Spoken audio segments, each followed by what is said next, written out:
Fabrice, tu vas bien? Ouais, très bien. Toi aussi, Sylvain? Bon, on est ensemble pour une heure d'émission Allianz Insight. Bienvenue. L'ambition de cette rubrique est de couvrir les deux aspects, à la fois le Green IT, donc les initiatives entreprises par la DSI pour réduire son empreinte environnementale, et puis aussi les initiatives prises par les métiers pour, là aussi, réduire leur empreinte environnementale grâce aux technologies. Alors Véronique, nous allons commencer cette émission ensemble. Donc vous êtes en charge de l'initiative Planet Tech Care. Est-ce que vous pouvez nous en dire quelques mots? Alors aujourd'hui, Planet Tech Care, si je devais le résumer en deux mots, c'est une sorte de réseau actif. Réseau parce qu'il y a une communauté d'acteurs engagés sur cette thématique du numérique et environnement. Alors dans cette communauté d'acteurs, vous retrouvez des signataires qui sont engagés à signer en fait une charte. Dans ces signataires, vous avez des différentes typologies d'acteurs. Vous avez des entreprises de toute taille, des startups, des PME, des ETI, des grands groupes, publics et privés. Et puis vous avez des acteurs de la formation, c'est important parce que si on veut que demain on gagne en maturité sur le sujet, eh bien, il faut former des compétences sur le sujet du numérique environnemental. Donc ça, ce sont les signataires. Vous avez également deux autres acteurs dans la communauté qui sont plutôt des acteurs associatifs, qui sont les partenaires et les ambassadeurs. Donc Allianz est ambassadeur de Planet Tech Care et je remercie de nous avoir invités pour qu'on puisse parler de l'initiative. Et puis il y a les partenaires qui, eux, apportent du contenu tous les mois à la communauté. C'est pour ça que je dis que Planet Tech Care, c'est un réseau actif. Actif parce que nous proposons à cette communauté tout un panel d'outils qui leur permettent de passer à l'action. Donc tout d'abord, des ateliers tous les mois qui leur permettent de monter en compétence sur le sujet. Vous avez également un annuaire qui permet de référencer tous les offreurs de solutions sur le sujet du numérique et environnement. Et puis, vous avez un gros événement annuel qui s'appelle le Green Tech Forum, qui aura lieu le 1er et le 2 décembre, qui permet à un moment donné à la communauté de se rassembler et qui peuvent en fait à la fois avoir accès à des conférences, des ateliers, et puis échanger avec les offreurs de solutions. Donc voilà, vous avez, c'est ça un petit peu Planet Tech Care. Pour quelques chiffres, c'est aujourd'hui de plus 600 signataires, une quarantaine d'associations, une vingtaine qui sont partenaires et une vingtaine qui sont ambassadeurs en fait de l'initiative. Voilà en quelques mots Planet Tech Care. Alors effectivement, Allianz est très heureux d'être ambassadeur de cette initiative. Alors c'est le thème de l'émission ce soir. Nous allons rentrer dans le vif du sujet. Quelles sont les clés d'une infrastructure IT frugale? Alors c'est important de parler de l'infrastructure parce que quand on parle d'empreinte environnementale du numérique, on sait aujourd'hui qu'elle est principalement concentrée sur les équipements et l'infrastructure. Ça pèse à peu près, en fonction des rapports, c'est de 50 à 80% qui est concentré sur les équipements. Donc l'infrastructure, c'est quelque chose d'important. Alors, pour avoir finalement des bonnes pratiques, pour être dans une démarche un peu frugale, sobriété et vertueuse sur le sujet de l'infrastructure, eh bien, d'abord, les achats. Il faut avoir des achats responsables. Ensuite, une autre bonne pratique, c'est allonger la durée de vie en fait de ces équipements. C'est un élément qui est important. Ensuite, quand vous êtes en fin de cycle en fait de la durée de vie de votre équipement, bah, c'est d'essayer de pouvoir le reconditionner, lui donner une seconde vie. Et puis au bout du bout, quand on a fait, je dirais, tout ce cycle-là, c'est le recyclage. Mais aujourd'hui, le recyclage, il faut le savoir, on recycle pas très bien et ça coûte très cher. Donc vraiment, les premières étapes sont importantes. Ça, c'est un élément important. Vous avez également le sujet de la massification, le fait de pouvoir mutualiser vos infrastructures. Donc les stratégies Move to Cloud, c'est aussi des stratégies qui sont intéressantes dans une stratégie de réduction de l'empreinte environnementale. Et puis, en dernier point, des stratégies aussi de l'open source, c'est important parce que l'open source lutte quand même contre l'obsolescence logicielle et du coup, parfois, c'est associé à l'obsolescence matérielle. Alors je crois que vous vouliez également parler des approches GreenOps et FinOps et de leur complémentarité. Alors oui, parce qu'en fait, je vous l'ai dit, le Move to Cloud est une stratégie intéressante pour être dans une stratégie de réduire son empreinte environnementale sur ses infras. Et c'est vrai qu'aujourd'hui, vous avez plein de méthodologies autour du cloud, et notamment, on en a beaucoup parlé, le FinOps, c'est ce qui nous permet d'avoir une démarche pour optimiser finalement la dimension financière. Et le GreenOps, c'est son parallèle sur le sujet environnemental. Et donc, il y a toute une stratégie aujourd'hui autour du cloud pour associer FinOps et GreenOps. Les deux étant très complémentaires. Alors les deux peuvent être complémentaires, mais ils peuvent être divergents. C'est-à-dire parfois, vous pouvez faire un choix qui vous optimise vos coûts, mais qui ne sont pas forcément dans l'optimisation de l'empreinte environnementale. Je vais prendre un exemple tout bête. Par exemple, quand vous faites le choix, vous êtes sur un hyperscaler, vous avez le choix des régions. Parfois, vous allez vouloir choisir pour du GreenOps une région qui est décarbonée sur son énergie, mais qui n'est pas forcément la moins coûteuse. Le secteur français est un secteur qui est très dynamique, donc vous avez beaucoup d'acteurs qui travaillent sur ce sujet et qui est très atomisé. D'où aussi l'intérêt de Planète Tech Care, c'est de créer un hub qui permet de référencer tous ces acteurs et de valoriser les acteurs aussi en région. Donc dans notre annuaire, vous pouvez choisir en fonction de votre région, de votre géographie, mais également en fonction de ce que vous recherchez. Est-ce que vous recherchez un acteur sur plutôt de l'économie circulaire, plutôt sur de la mesure? Et là, vous avez des éditeurs, vous avez des sociétés de conseil en technologie, des gens qui vous mettent à disposition en fait des compétences pour vous aider dans cette trajectoire. Alors, ce que j'ai compris de la mesure, vous me dites, si je résume bien votre propos, c'est que c'est compliqué, mais qu'il faut y aller. Exactement, c'est compliqué parce qu'il y a encore des trous dans la raquette. C'est pas simple de mesurer de bout en bout une empreinte environnementale. Par exemple, un service numérique, c'est pas très simple. Sur les infras, on commence à bien savoir mesurer. Alors, ce qui est important, c'est quand on mesure, c'est le faire en ACV, en cycle complet de vie. Mais il y a des trous dans la raquette. On n'a pas encore des jeux de données qui nous permettent de faire, je dirais, des conversions sur tous les pans, en fait, tous les couches, je dirais, applicatives. Et donc, c'est pas quelque chose de simple. C'est pour ça que c'est utile de se faire accompagner. Et c'est important de commencer la démarche parce que vous allez vous apercevoir quand vous allez commencer la démarche qu'il faut récolter tout un tas de jeux de données. Ça prend un petit peu de temps, donc il faut le faire dès à présent. Bon, cette question de la mesure, elle est compliquée. Et vous, comment vous vous positionnez là-dessus? Pour nous, le problème de la mesure, c'est d'éviter de se cantonner à une seule unité de mesure qui couvrirait tout, comme on le fait pour la finance avec une monnaie. Aujourd'hui, on a tendance à monétiser l'impact environnemental avec des tonnes d'équivalent carbone. Okay. Sauf que c'est pas une bonne idée. Le temps qu'il nous faudra pour être capable de mesurer précisément en tonnes équivalent carbone tous les impacts environnementaux est tellement lointain que d'ici là, le problème on aura été submergé. C'est donc trop long. L'autre raison pour laquelle c'est pas une bonne idée, c'est que l'impact environnemental du numérique, ce n'est pas exclusivement les émissions de gaz à effet de serre. On va parler évidemment des tonnes de terre qu'on a dû charrier pour en récupérer les métaux dont on a besoin pour les batteries, pour les microprocesseurs, etc. On va oublier les tonnes d'eau qu'il faut pour les systèmes de réfrigération, pour les nettoyages des usines qui fabriquent ces matériels. Donc on s'est dit, n'essayons pas de tout ramener à une unité, essayons de trouver une unité qui soit la bonne pour chaque sujet. Et là, je vous rejoins parfaitement. Il y a, par exemple, l'unité du taux d'équipement. On va en reparler plus précisément, mais combien de devices par personne? La durée de vie. Donc, dans un cas, c'est une unité de device. Dans l'autre cas, c'est des années. On va avoir les problématiques de mètres carrés qu'il faut construire pour abriter les infrastructures ou les bureaux. Là, ce sont des mètres carrés. Vous voyez, on a des unités différentes pour chaque sujet. Et surtout, ce qu'on a souhaité faire, c'est aller le plus rapidement à un outil de mesure qui soit à peu près cohérent, de façon à ce que ce ne soit pas un empêcheur d'agir.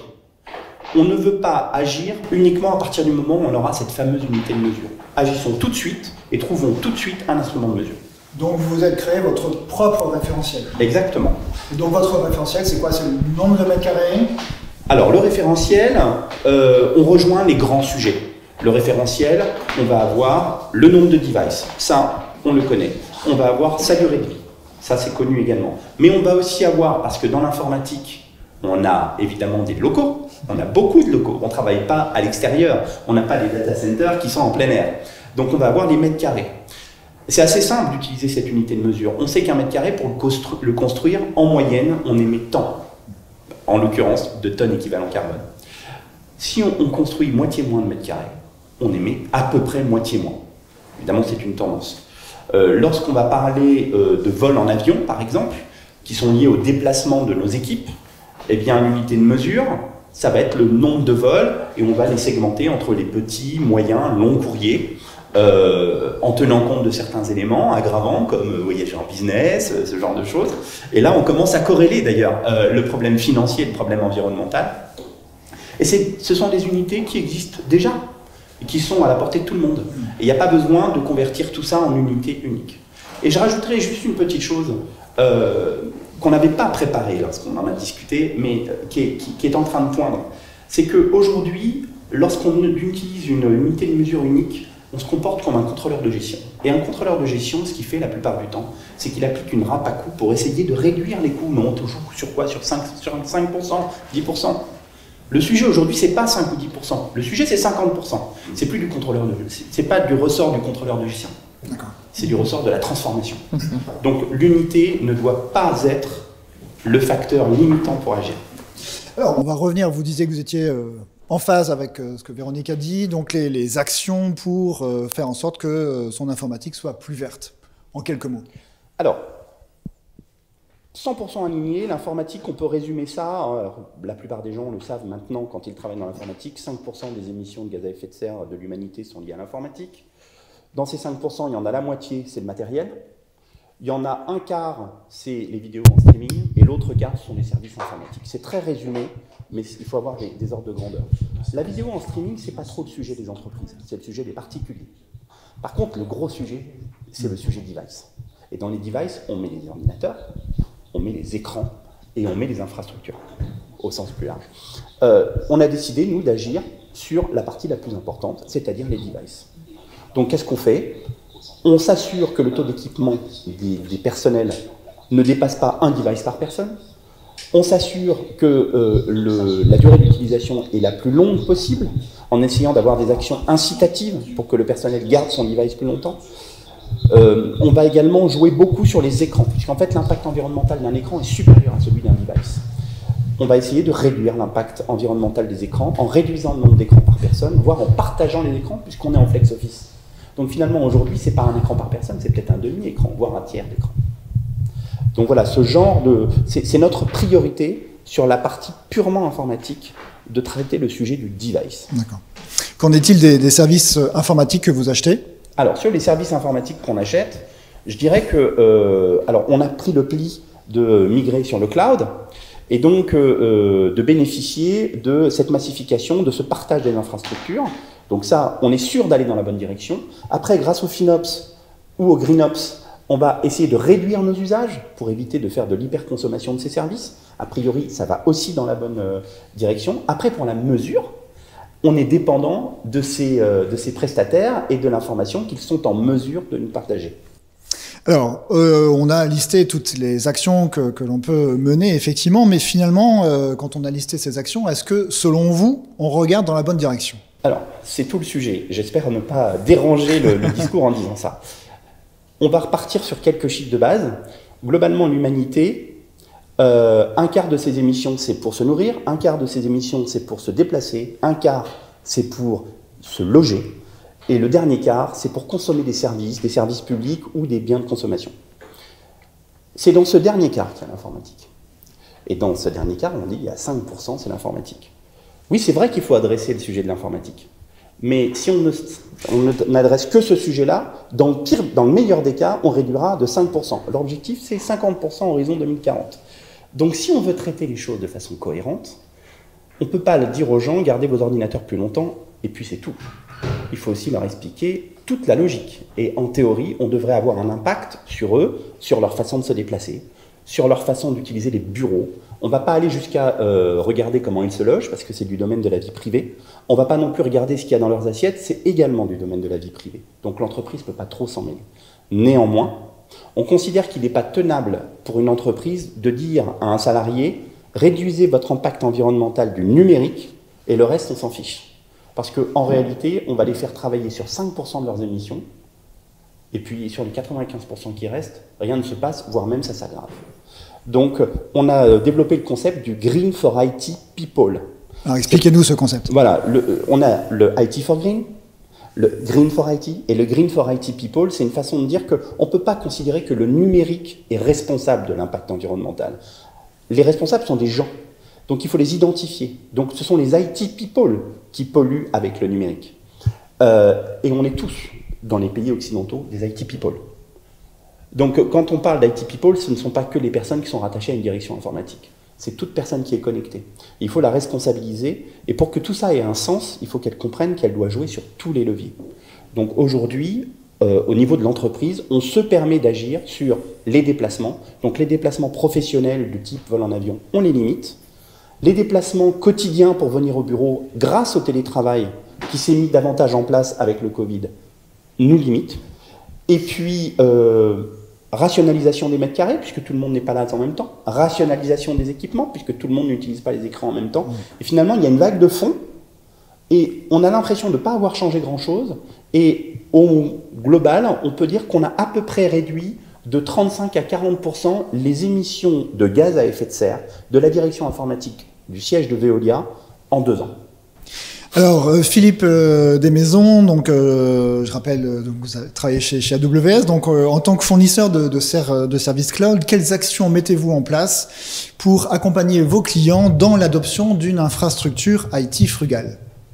Merci pour la question. Alors, je vais faire comme mes confrères et consoeurs. Je suis ravi d'être là. C'est un sujet qui est important et sur lequel le plus on communique, le plus on comprend. Hein. On dit souvent que la compréhension, c'est la clé de l'action. Hein, donc, il faut déjà comprendre.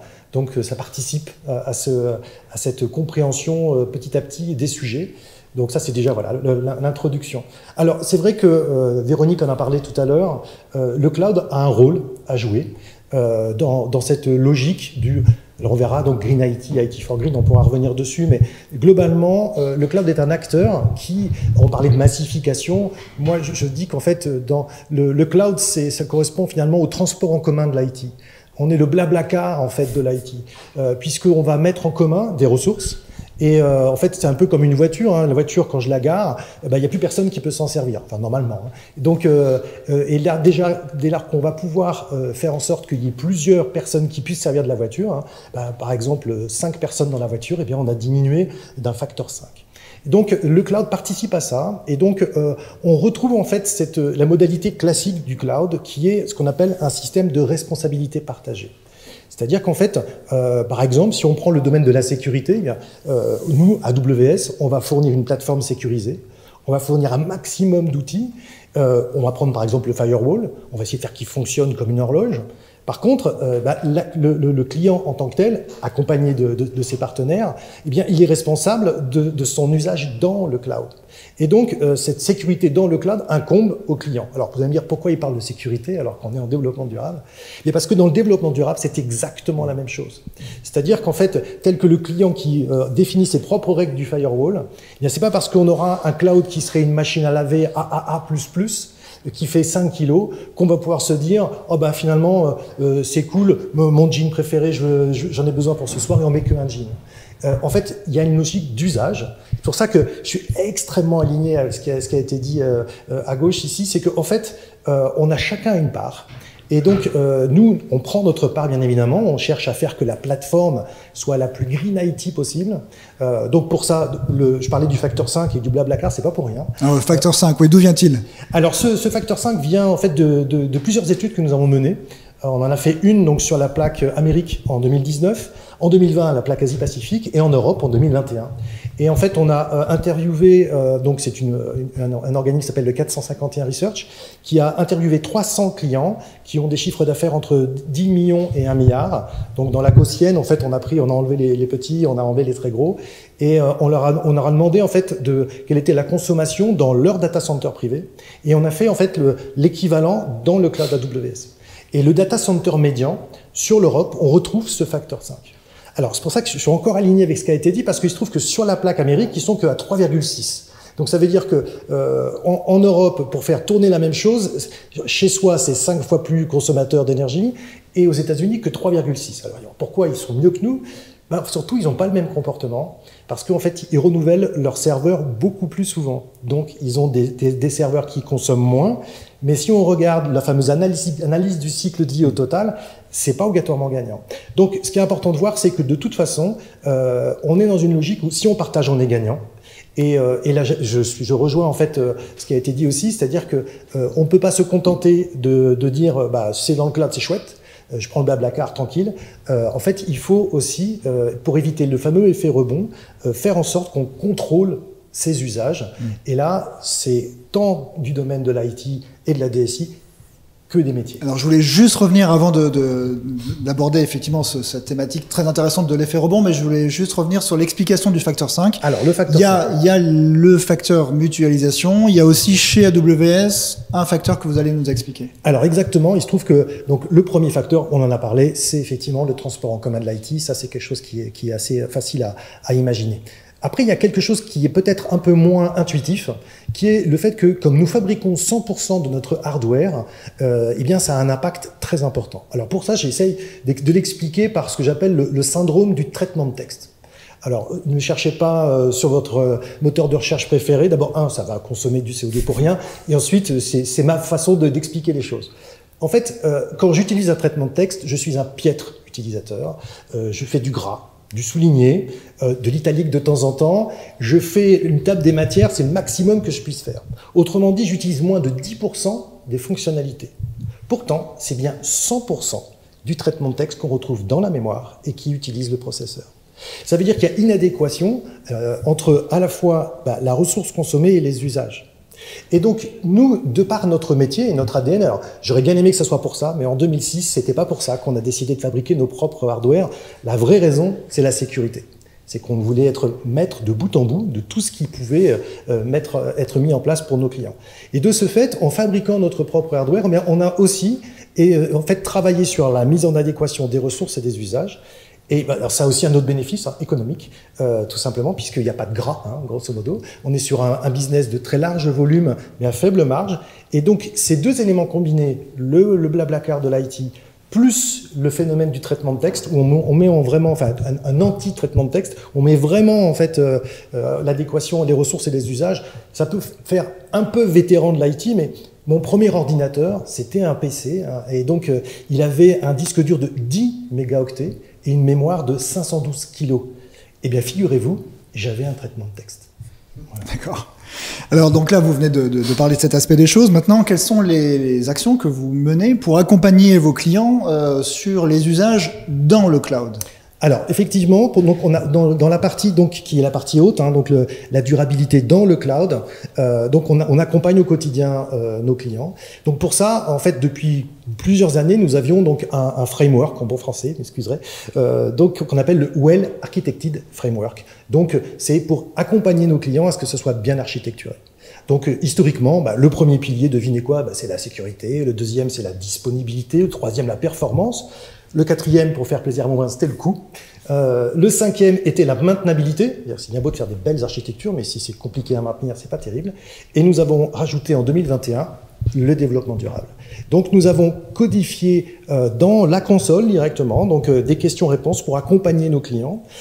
Et ensuite, on a tout un livret de bonnes pratiques auquel en fait on travaille aussi avec les partenaires pour que ça soit en fait un complément, que ce soit eux qui appliquent l'ensemble de ces éléments-là. Donc cette logique de Well Architected est un outil qui est une sorte aussi d'espéranto de tous nos clients pour travailler sur les mêmes sujets et parler de la même chose. D'accord. Alors ce framework vient en complément d'autres outils que vous mettez à disposition de vos clients. Alors oui, donc en fait en termes de panel d'outils, alors celui-là, j'aime bien en parler en premier parce qu'en fait finalement c'est sur les usages qu'on va vraiment avoir un levier. Après, effectivement, on en a un pour la mesure. Je rejoins Véronique sur la difficulté de la mesure, parce que effectivement, quand on fait une analyse de cycle de vie complète, c'est très compliqué, parce qu'on est d'abord tributaire de plein d'éléments qu'on ne contrôle pas.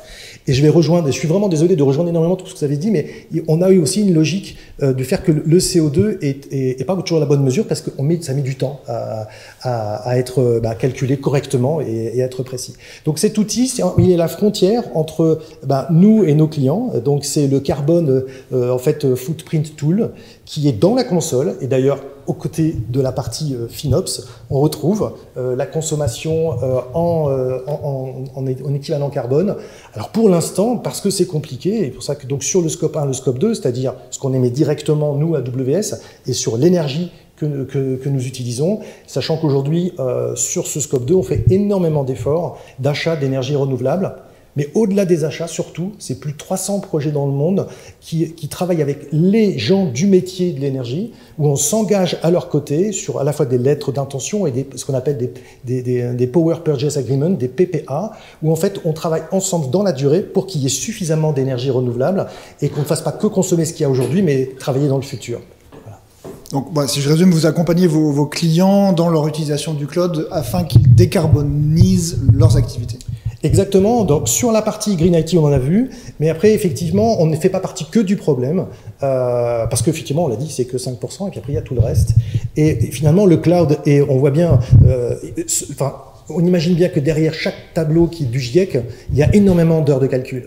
Donc on voit bien que aujourd'hui c'est un outil. Alors encore une fois, il faut être frugal dans son usage, mais c'est un outil surpuissant pour arriver à détecter de la décarbonation. Donc on a des acteurs qui sont vraiment engagés très fortement sur ce sujet-là. Alors des startups françaises, après des gros du métier tel Engie par exemple, qui a travaillé sur un gros projet de data lake pour arriver à savoir où est-ce qu'ils consomment et brûlent du CO2. Et là, pour le coup, on vient les aider sur ces sujets-là. D'accord. Alors on va parler de cet aspect avec vous, Patrick Fulop. Donc je rappelle, vous êtes VP Cloud Operations chez Thales DIS. Alors Thales DIS, le DIS veut dire Digital Identity and Security. C'est l'ex Gemalto. Vous allez nous en dire un mot en introduction. Oui, j'imagine que vous avez un téléphone portable ou une carte de crédit. Bien sûr. Voilà, sans le savoir, peut-être qu'on travaille déjà pour vous. D'accord. C'est la branche civile qui correspond à l'ancien Gemalto. Thales fait à peu près la moitié dans le civil, la moitié dans le métier de la défense. Et dans le métier de la Digital Identity and Security, c'est une grande partie telco, une grande partie bancaire, mais aussi l'aide au gouvernement pour les papiers d'identité dans un certain nombre de pays. Alors, pour Thales DIS, la première question que j'ai envie de vous poser, c'est quelles étapes la trajectoire vers l'informatique durable passe-t-elle et quels objectifs cherchez-vous à atteindre ? Oui, alors moi je m'occupe plus particulièrement d'une équipe qui est en charge d'aider les différentes business lines, telco, bancaires, etc., à bien gérer leurs opérations informatiques qui sont revendues à nos clients. Voilà, donc on est un opérateur de SaaS. Donc mon sujet est plus particulièrement le cloud, privé ou public. Et donc un des principaux sujets pour permettre d'être extrêmement frugal, c'est d'aller dans le cloud public, qui nous permet de gagner effectivement au moins un titre de la consommation électrique, pour être très pragmatique, au moins un facteur 5, comme le disait Philippe. Ça, c'est quelque chose qu'on constate. Et on est dans un marché qui est en pleine évolution, où on voit l'apport de la digitalisation qui a été accéléré par le Covid. On voit un besoin en produits dématérialisés, les cartes eSIM, les cartes de crédit virtuelles. Donc, on voit une demande qui explose. Et donc, un de nos grands sujets, c'est d'aller dans le cloud public pour le faire de façon la plus frugale possible.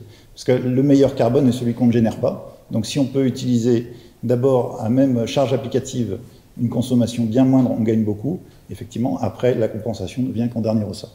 Donc voilà, donc en migrant, alors c'est d'ici 2024, je crois, donc une grande partie de votre informatique vers le cloud public, vous espérez atteindre ce facteur 5. C'est bien ça, si je résume votre propos. Tout à fait, c'est les mesures, le type de mesures que l'on fait. Okay. Alors, c'est des sujets compliqués. Donc un des premiers points pour atteindre cet objectif et puis et sensibiliser les directions métiers, c'est d'abord de former les gens. Malheureusement, il y a peu de contenu qui existe sur ce sujet qui est complexe. Donc on a décidé, on avait déjà créé une Cloud Academy. On a décidé de créer un track complet sur le Green IT pour expliquer ce que c'était, selon nous, dans l'état de maturité qui est actuellement celui du marché, et de fournir ce contenu pour sensibiliser et permettre d'avoir l'utilisation la plus frugale possible des applications. Donc on a décomposé en fait le Green IT. Pour nous, si l'IT c'est le DevOps, on a décomposé le Green IT en Green Dev plus Green Ops. Le Green Dev, c'est la gestion la plus frugale possible du développement d'applications. Donc là, par exemple, Thales DIS a participé à le groupe de travail de l'AFNOR pour donner, en termes d'éco-design, un certain nombre de bonnes pratiques et les partager.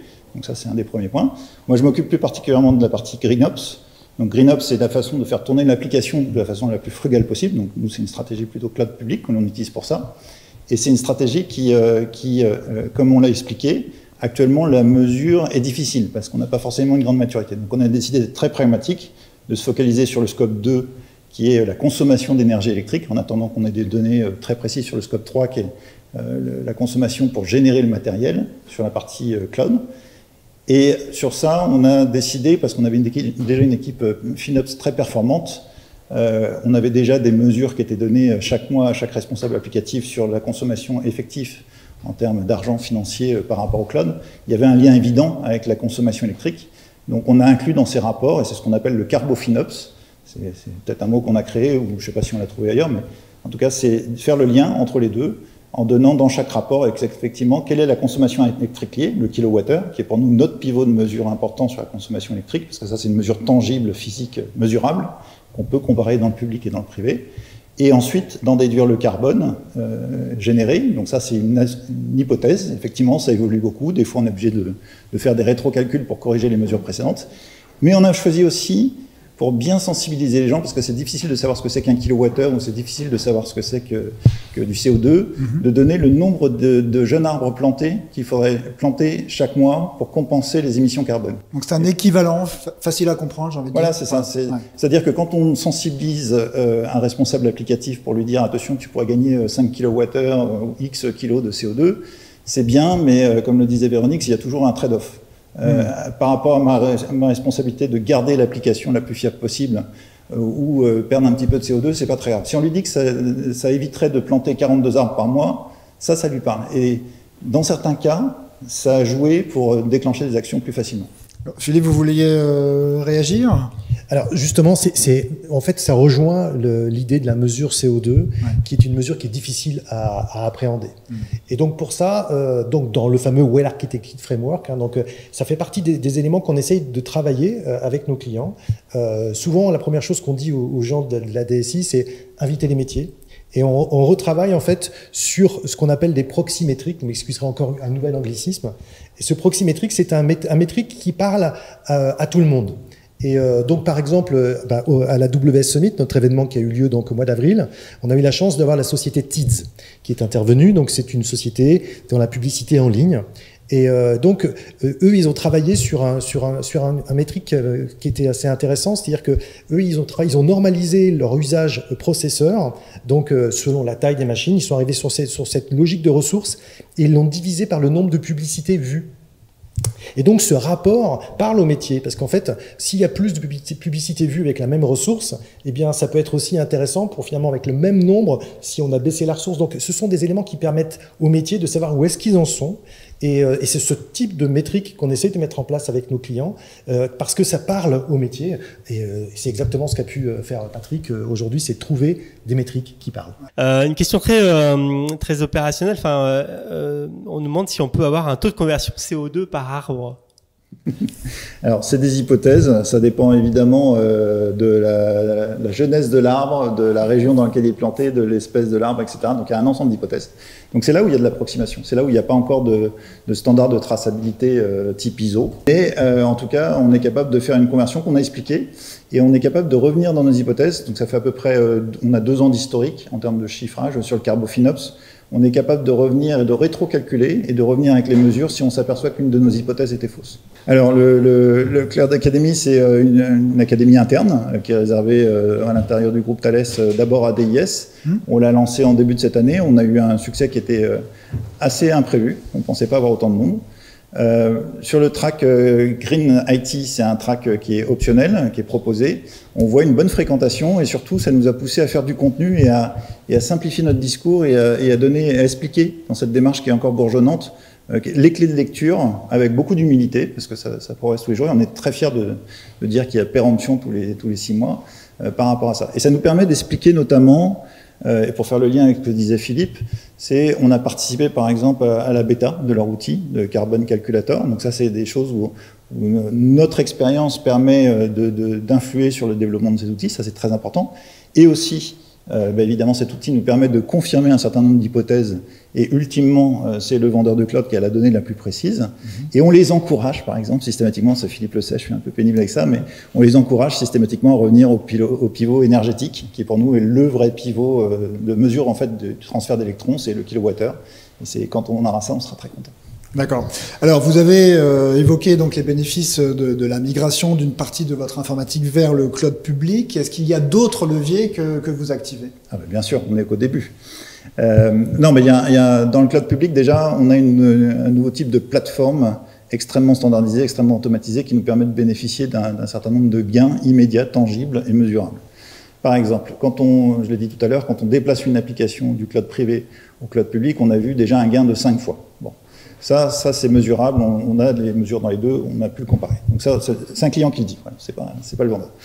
Le deuxième gain, qui est tout aussi faisable. Ça demande du redesign applicatif, évidemment, donc il y a un coût. Mais le jeu en vaut la chandelle, c'est de passer dans une architecture de type container. Là aussi, on a un gain d'à peu près 5 fois. Donc un autre facteur 5. Voilà, à charge applicative constante, c'est-à-dire un nombre de transactions constantes. Si on gère bien l'application en microservice, si on la fait bien en style container, on arrive à constater ce type de gain. Alors évidemment, la mesure est fausse pour une application donnée, mais en moyenne, elle est vraie. Et on a encore un gain d'un facteur 5 si on arrive à passer sur des architectures de type serverless. Parce que là, le conteneur n'est activé que lorsque la fonction est invoquée. Et ce gain est notamment permis avec des innovations que met AWS à notre disposition, comme par exemple les processeurs Graviton, qui consomment beaucoup moins à charge constante. Comme le portage du code en serverless est beaucoup plus facile, puisqu'on donne au serverless un bout de code qui est exécuté indépendamment du binaire sous-jacent par l'application serverless, ça nous permet de bénéficier immédiatement de ces innovations, ce qui nous permet de gagner encore un facteur 5. Donc on voit qu'il y a évidemment des histoires de compromis. Toutes les applications ne peuvent pas aller en serverless pour diverses raisons. Mais on voit que le gain énergétique, en tout cas, c'est un des leviers qui peut aider à la prise de décision d'une architecture applicative. Merci beaucoup pour ce témoignage. Sylvain, des questions ? Non, en fait, il y a beaucoup de remarques sur justement ce partage de métriques.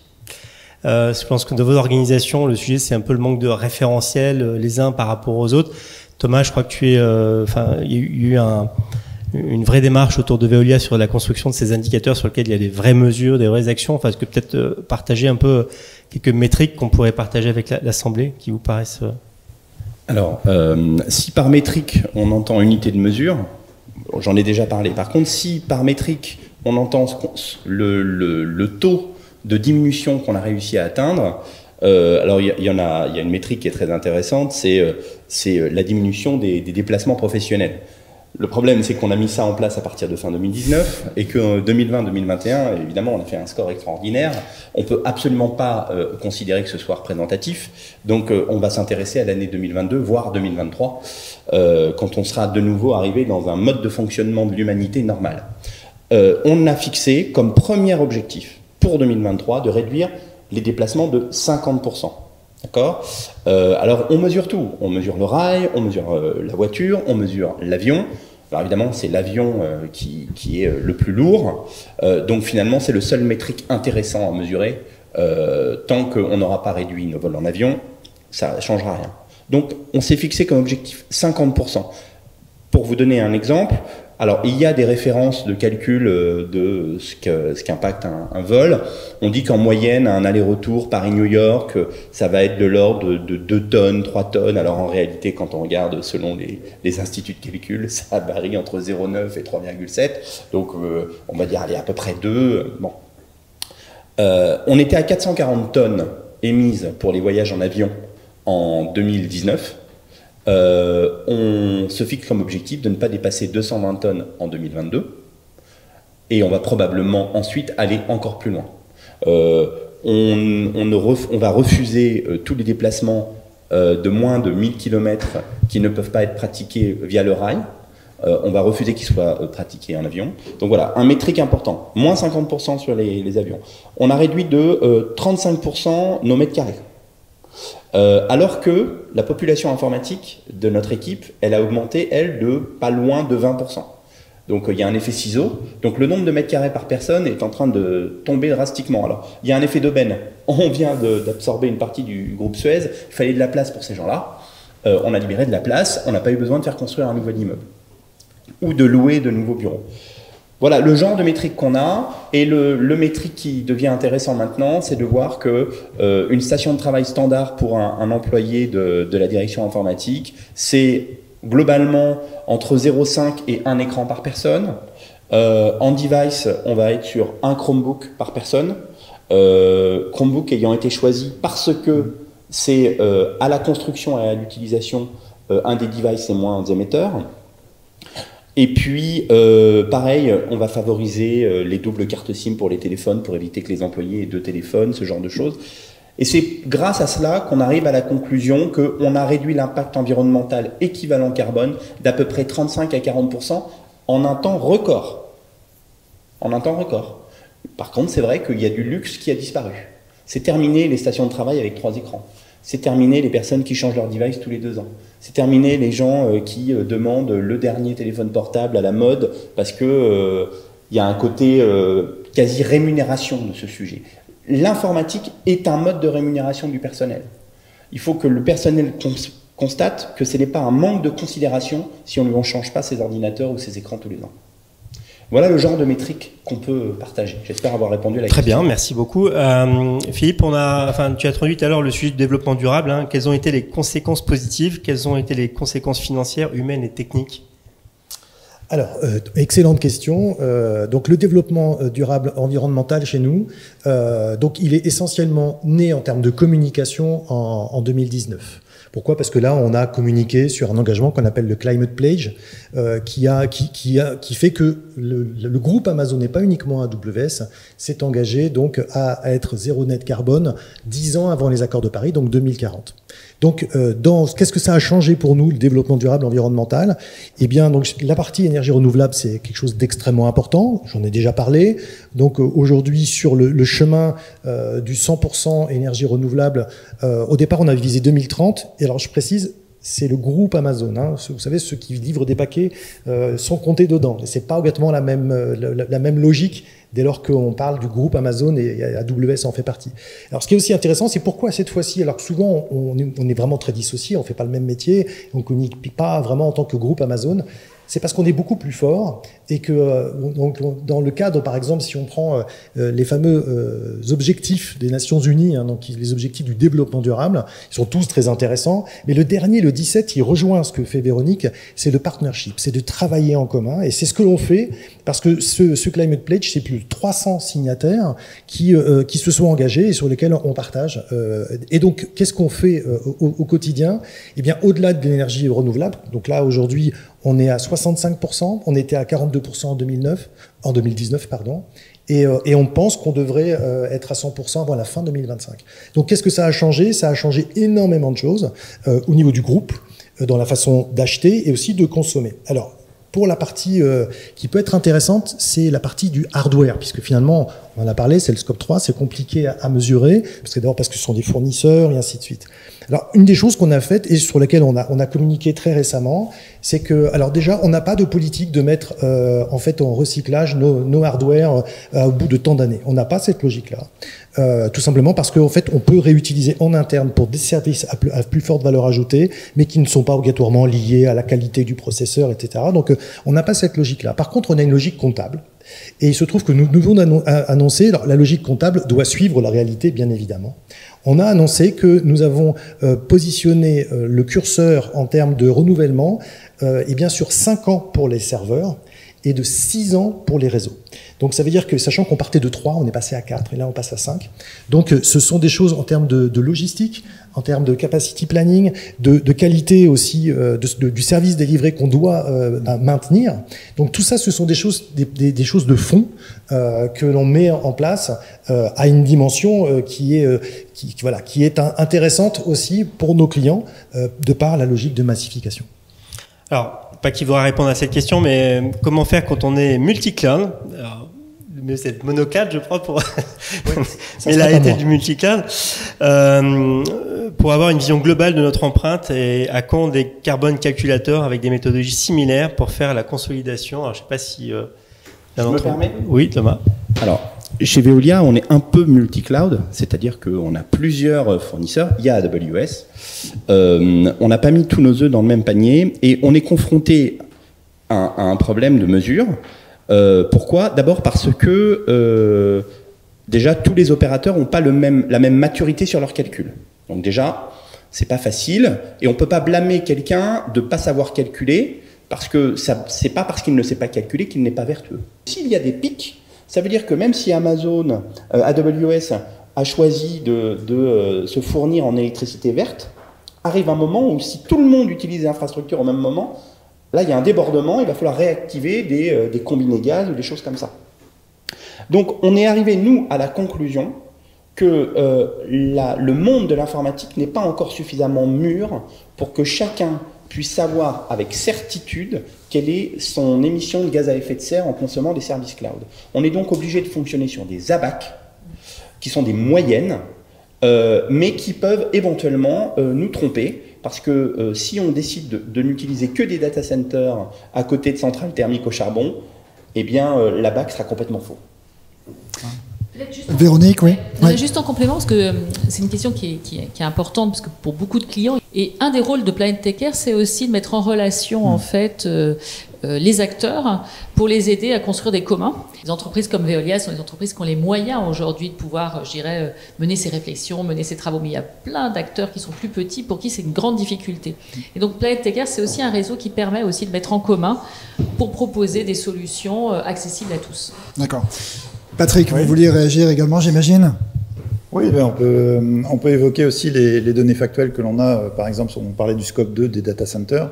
Si on regarde les statistiques de l'IEA qui sont très bien faites, elles ont été rafraîchies récemment, en 2022, elles montrent que la consommation globale des data centers depuis les 10 dernières années n'a pas évolué. On est à peu près à 200 TWh de consommation annuelle.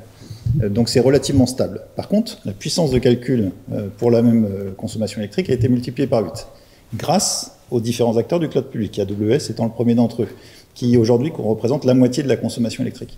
Donc on voit aujourd'hui un parfait exemple d'effet rebond, où grâce au cloud public, on est capable d'absorber la croissance à consommation constante. Alors on ne parle pas du scope 3, évidemment, du rafraîchissement des matériels, ça on le verra plus tard quand on sera capable de le calculer, mais déjà ça nous donne une bonne indication de cette transformation des différents clouds privés, qui étaient efficaces certainement en termes d'application, mais énergétiquement qui n'étaient pas très bons, et qui sont peu à peu substitués par du cloud public et qui permettent d'avoir une bien meilleure efficacité énergétique.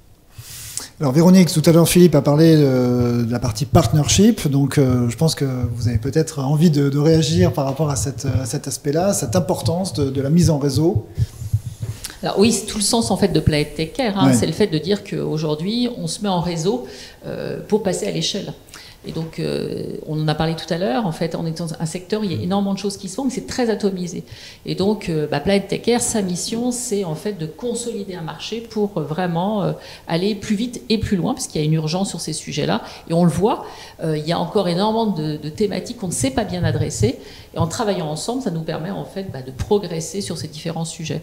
Et là, il y a quelque chose qui était intéressant qui était dit là sur du coup les data centers et leur évolution sur la consommation énergétique. Et c'est vrai qu'on a beaucoup parlé de Green IT, mais c'est aussi important de parler de l'IT for Green.